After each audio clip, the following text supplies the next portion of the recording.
Hello students, ಎಲ್ಲರಿಗೂ ನಮಸ್ಕಾರ. ಇವತ್ತಿನ ಒಂದು ವಿಡಿಯೋದಲ್ಲಿ ತುಂಬಾ ಜನ ಬಂದು ಕರ್ನಾಟಕ ಪೊಲೀಸ್ ರಿಲೇಟೆಡ್ ಆಗಿರುವಂತಹ ಒಂದು ಜಾಬ್ಸ್ ಇದೆಯಾ ಅಂತ ಕೇಳ್ತಿದ್ರಿ.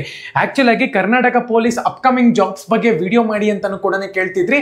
ಸೊ ಇವತ್ತಿನ ಒಂದು ವಿಡಿಯೋದಲ್ಲಿ ಅಪ್ಕಮಿಂಗ್ ಪೊಲೀಸ್ ಕಾನ್ಸ್ಟೇಬಲ್ ಜಾಬ್ ಅಂತ ಹೇಳೋದಾದ್ರೆ ಇದೆ ಅಂತಾನೆ ಹೇಳ್ಬೋದು. ಯಾವಾಗ ನೋಟಿಫಿಕೇಶನ್ ಆಗುತ್ತೆ ಪ್ರತಿಯೊಂದು ಇನ್ಫಾರ್ಮೇಶನ್ ಕೂಡ ತಿಳಿಸ್ಕೊಡ್ತೀನಿ. ನನ್ನ ಚಾನಲ್ಗೆ ಸಬ್ಸ್ಕ್ರೈಬ್ ಮಾಡ್ಕೊಂಡಿಲ್ಲ ಅಂದ್ರೆ ಸಬ್ಸ್ಕ್ರೈಬ್ ಮಾಡ್ಕೊಂಡು ಪಕ್ಕದಲ್ಲಿರುವಂತ ಒಂದು ಬೆಲ್ ಐಕಾನ್ ಕ್ಲಿಕ್ ಮಾಡೋದು ಮರಿಬೇಡಿ. ಸಬ್ಸ್ಕ್ರೈಬ್ ಮಾಡ್ಕೊಂಡ್ರೆ ಮಾತ್ರ ನಿಮಗೆ ನೋಟಿಫಿಕೇಶನ್ ಬರುತ್ತೆ, ಅದಕ್ಕೋಸ್ಕರ ಸಬ್ಸ್ಕ್ರೈಬ್ ಮಾಡ್ಕೊಳ್ಳಿ. ಬನ್ನಿ ವಿಡಿಯೋನ ಸ್ಟಾರ್ಟ್ ಮಾಡೋಣಂತೆ. ಮತ್ತೆ ಇದಕ್ಕೆ ಸಂಬಂಧಪಟ್ಟಿರುವಂತ ಒಂದು ಎಕ್ಸಾಮ್ ನೋಟ್ಸ್ ಎಲ್ಲಾನು ಕೂಡ ನಿಮಗೆ ಬೇಕಾ, ಪ್ರಿಪರೇಷನ್ ಇವಾಗ್ಲಿಂದಾನೆ ಮಾಡ್ಕೊಂತೀರಾ ಅಂತ ಹೇಳೋದಾದ್ರೆ ಎಸ್ ಅಂತ ಹೇಳ್ಬಿಟ್ಟು ಕಮೆಂಟ್ ಮಾಡಿ. ಖಂಡಿತವಾಗ್ಲೂ ಕೂಡ ನಮ್ಮ ಒಂದು ಟೆಲಿಗ್ರಾಮ್ ಚಾನಲ್ ಅಲ್ಲಿ ನಿಮಗೆ ಅಪ್ಡೇಟ್ ಮಾಡ್ತೀನಿ, ಡಿಸ್ಕ್ರಿಪ್ಷನ್ ಲಿಂಕ್ ಕೊಟ್ಟಿರ್ತೀನಿ, ಹೋಗಿ ಪ್ರತಿಯೊಬ್ಬರು ಕೂಡ ಹೋಗಿ ಜಾಯಿನ್ ಆಗಿ. ಸೊ ಮೊದಲನೇದಾಗಿ ಜಾಬ್ನ ಒಂದು ನೇಮ್ ನೋಡ್ಕೊಳ್ಳೋದ್ರೆ PSI ಅಂತಾನೆ ಹೇಳ್ಬೋದು. 49 ಪೋಸ್ಟ್ ಬಿಡ್ತಾರೆ ಅಂತಾನೆ ಹೇಳ್ಬೋದು. ಇದರಲ್ಲಿ ಆಕ್ಚುಲ್ ಆಗಿ ಕರ್ನಾಟಕಕ್ಕೆ ಸಂಬಂಧಪಟ್ಟಿರುವಂತ ಕೆಲವೊಂದು ಪೋಸ್ಟ್ಗಳು ಮಾತ್ರನೇ ಬಿಡ್ತಾರೆ. ಇದು ನಿಮ್ಗೆ ಊರುನು ಕೂಡ ಇರುತ್ತೆ, ಹುಬ್ಬಳ್ಳಿ, ಮೈಸೂರು, ಈ ತರ ನಿಮ್ಗೆ 2-3 ಪೋಸ್ಟ್ ಈ ತರ ಇರುತ್ತೆ ಅಂತಾನೆ ಹೇಳ್ಬೋದು. ಯಾಕಂದ್ರೆ ಪೋಸ್ಟ್ ಖಾಲಿ ಇತ್ತು ಅಂದ್ರೆ ಮಾತ್ರನೇ ವೇಕೆನ್ಸಿಗೆ ಅಲ್ಲಿ ಕಾಲ್ ಮಾಡ್ತಾರೆ.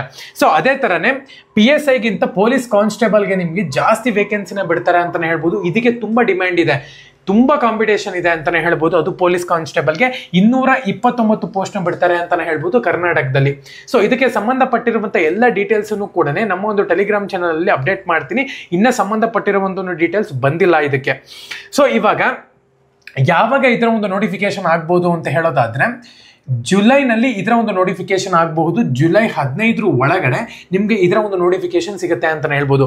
ನಾನು ಜುಲೈ ಒಳಗಡೆ ನಾನು ನಿಮಗೆ ಇನ್ನೊಂದು ವಿಡಿಯೋ ಮಾಡಿ ತಿಳಿಸ್ತೀನಿ. ಮತ್ತೆ ಇದರ ಒಂದು ಲಾಸ್ಟ್ ಇಯರ್ ಪೇಪರ್ಸ್ ಎಲ್ಲಾನು ಕೂಡ ನಾನು ನಿಮಗೆ ಅಪ್ಡೇಟ್ ಮಾಡ್ತೀನಿ ಟೆಲಿಗ್ರಾಮ್ ಚಾನಲ್ ಅಲ್ಲಿ. ಒಂದ್ಸತಿ ಹೋಗಿ ಜಾಯಿನ್ ಆಗಿ ಪ್ರತಿಯೊಬ್ಬರು ಕೂಡ ಯೂಸ್ಫುಲ್ ಇನ್ಫಾರ್ಮೇಶನ್ ತಿಳ್ಕೊಳ್ಳಿ. ನೆಕ್ಸ್ಟ್ ಪ್ರಿಪ್ರೇಷನ್ ಮಾಡ್ಕೊಂಡಿದ್ದೀರಾ ಅಂತ ಹೇಳೋದಾದ್ರೆ ನಿಮಗೆ ಖಂಡಿತವಾಗ್ಲೂ ಕೂಡ ಯೂಸ್ ಆಗುತ್ತೆ. ಎಲ್ಲರಿಗೂ ಕೂಡ ಆಲ್ ದ ಬೆಸ್ಟ್. ಎಲ್ಲರೂ ಕೂಡ ಚೆನ್ನಾಗಿ ಪ್ರಿಪೇರ್ ಆಗಿ, ಇದು ಬೆಸ್ಟ್ ಎಕ್ಸಾಮ್ ಅಂತಾನೆ ಹೇಳ್ಬೋದು. ತಗೊಂಡು ನೀವು ಎಕ್ಸಾಮ್ನ ಬರ್ದು ಪಾಸ್ ಆಗಬೇಕಾಗುತ್ತೆ. ಎಲ್ಲರಿಗೂ ಕೂಡ all the best. Jai Hind.